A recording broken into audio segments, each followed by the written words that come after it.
How do you feel right now? Manic. I can't talk fast enough. I can't walk fast enough. You know, on a service like this, never before do you do more with less. You know, more action with less sleep, less food. It's a very proactive lifestyle.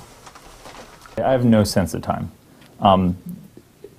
You show up and you just go, and before you know it, it's 3 p.m. or maybe it's 9:30. You just there's no way to really know, and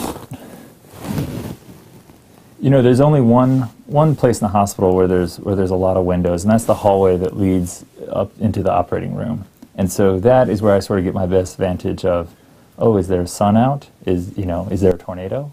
Is, like what's happening outside in the normal world? But normally, I have no concept of what time it is. And every time I write a note or an order, we're supposed to date it and write the time. And so I prepare, I'm always looking at the clock, but, it's the 24-hour clock. So I wrote a note at 17:30, or, 02:40. And they just become, additional numbers that don't really mean anything. There's definitely more of a patient interaction in surgery than there is in radiology. But, the hours are a lot different. And, you're taxed a lot, physically and emotionally. And it can wear you down.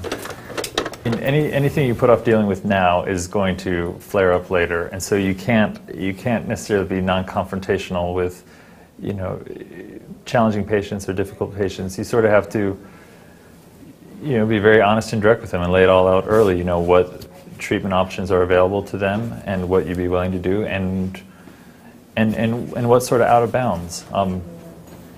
Things get a little touchy when people whose motives might be less than pure come in and try and dictate, their treatment, especially when it's a treatment that, could be dangerous to them and is not indicated at all.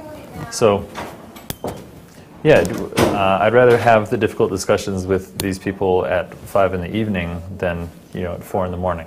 I think the personalities that go in this field, there's not a lot of quit in I think the people that go into medicine. Or if they had any quit in them, that was pretty quickly beaten out of them in medical school. I often think about, I've spent this year thinking about, what makes a good medical student, what makes a good doctor, and what should be, criteria for determining, who goes to medical school. And, I never felt in medical school that the stuff I was learning was conceptually hard. I mean, it's challenging, and you have to sort of stretch your brain and memorize a lot of stuff.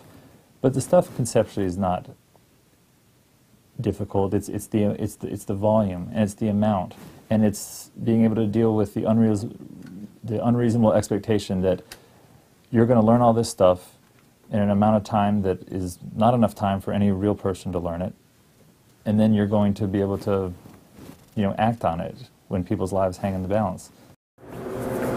On the medicine services, I'd generally be able to come to the cafeteria easily. The question is when. If you come late in the meal, the good salads are gone, or I think they're the good salads. Everyone has their own personal favorites, but I raved about the Greek salads, a couple weeks ago, and you got to get here early if you want to get the Greek salads. But some food is better than no food, so and chicken fingers and fries are always a potential option. I got to resume, the soundtrack of my life the other weekend, and I was like, I need to send some of these songs. There's too many people to remember, and not enough, brain cells to keep everyone straight. So you have this, we call it our paper brain, or your accessory brain.